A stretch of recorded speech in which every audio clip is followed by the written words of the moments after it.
So this session is going to look at methods, which are essentially small chunks of functionality. And we're going to look at methods in the simplest sense in terms of just getting them to do some work. Other videos will focus on how we can get information back from a method or send information to a method. So let's just write a small program with maybe two separate elements of functionality. And then what we'll look at doing is seeing how we can use methods to split up, and although it will be trivial, we'll simplify the program into two methods. There will be more code, but it might make it a little bit easier to read. So the first thing we'll do is we'll build the first bit of functionality will just be like hello world. So we'll prompt the user to type their name, and then we'll greet them, and then we'll maybe ask them for their favorite number and tell them what their favorite number is squared. Okay, so this might look like this. We might say, please enter your name. We then might create a scanner.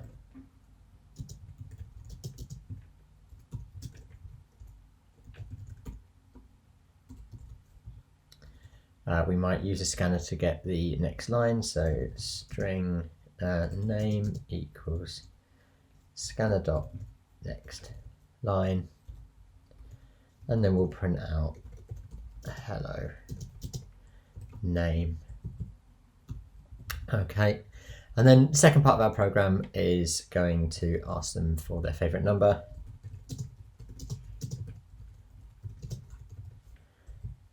We'll read that in using the scanner.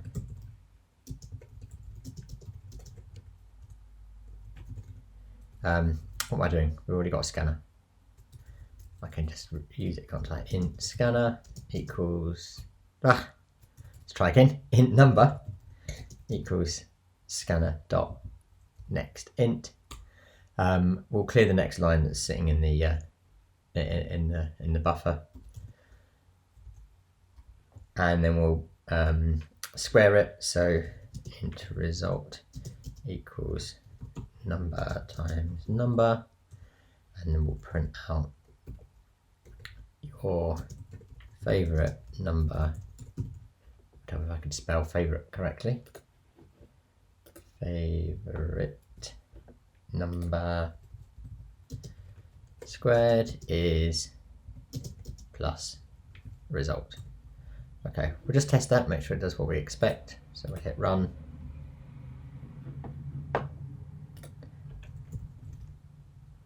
There we go. Okay, so that's working. I'm just going to take it as correct that 42 squared is 1764. So it takes a little bit of time to read all of that and work out what's going on.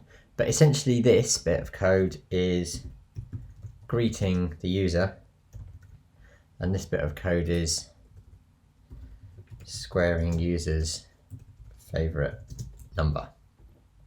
Okay. So what we can do is we can actually split out our code into our own methods. Okay. Now you'll notice that we have our class here, and that bracket closes there, and we have our main method, our existing method here, and that closes here. So we're going to write code that is outside of this method, but before the end of the class. So it's going to go in a gap here. Okay. The actual order that methods appear inside a class doesn't really matter. Okay, so we could actually put it above as long as it's between the opening brace of our class and before the start of this method. I just happen to be putting it below.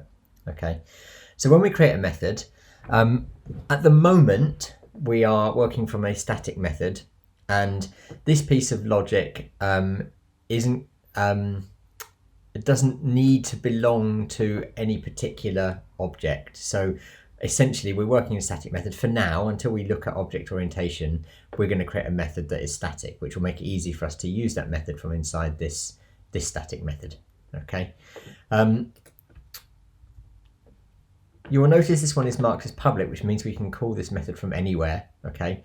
I'm not going to worry about that at this stage. So just to keep things simple, I'm going to omit that keyword and not worry about the level of access. Okay. So I'm going to start with the keyword static. We won't always use static, but we will for now. And the next thing we're going to do when writing a method is determine what is sent back from this method. Okay, now that is different to what goes into the console. Okay, so actually our method isn't going to send anything back. It's basically just going to contain this. Oops, it's just going to contain this bit of logic here. Okay, so what we're going to do is we're going to say static void, and void means it doesn't send anything back, and we're going to give it a name. Okay, and the name is going to represent what that method does. So we decided here that this meant that we were greeting the user. Okay, so we're going to call our method greet user.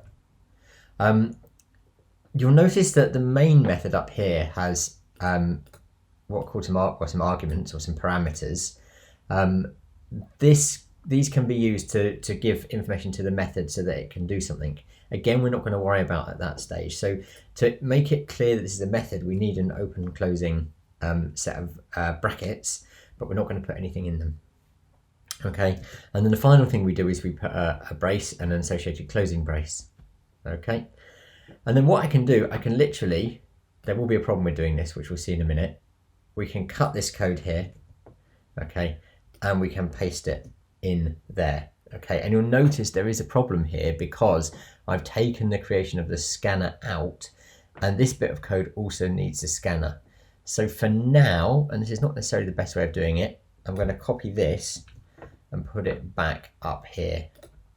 Okay, so there is a better solution to this problem, but that solves it for now.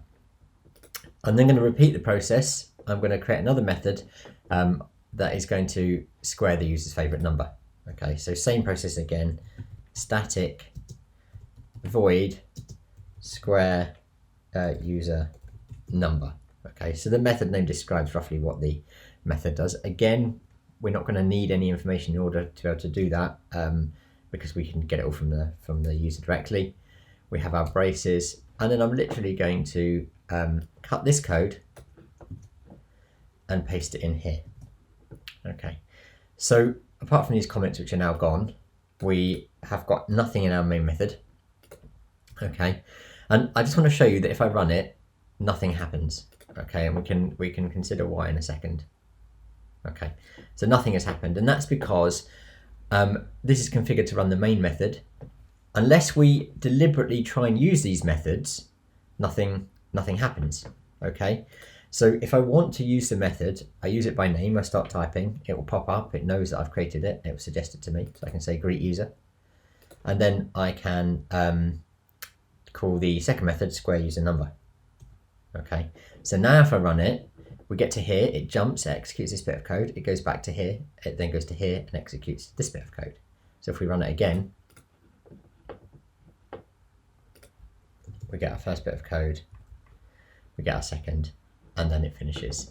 So if we were to now look at our main method, we could even get rid of the comments because the method names kind of say what they do. We can read our main method really quickly. We don't even have to understand the code that's in there. We can see, oh, it's going to greet the user and it's going to square a user's number. So this makes our code much more readable and much more manageable. Okay. On the issue that we had to duplicate our scanner. Okay. Now the reason we do that is because of what's called scope. So things that we create in here. So if I create, for example, an integer. So if I say int x equals 4. Okay.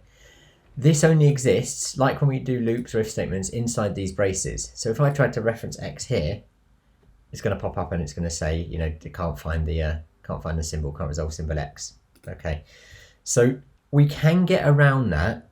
What we could do is we could put our scanner in the class itself. Again, we'd have to make it static, and then it would exist for any method inside the class. Okay, so we could cut our scanner from here. We could paste it in here. We will make it static. Okay, the reason we need to make it static is because these methods are static, so in order to be able to use this, it has to be static. Okay, and then I can get rid of it from here. The reason it's not complaining that it's left in is because if we have something declared outside of the method and we redeclare it inside the method, it just sort of overrides or ignores the one outside. So we want to get rid of that. Okay, notice you'll see here at the moment scanner is black. because it refers to this one. If we take it out, it will turn a kind of purple colour, and that means that this actually belongs inside. It's something that's in the class. You can see it's purple there as well. Okay, so that removes that duplication. So we could create one scanner and use that scanner multiple times from wherever we need to. So just to prove that works, we'll run it one more time. I should have taken the x equals 4 out, but and there we go. So that is that sort of method's in the simplest form.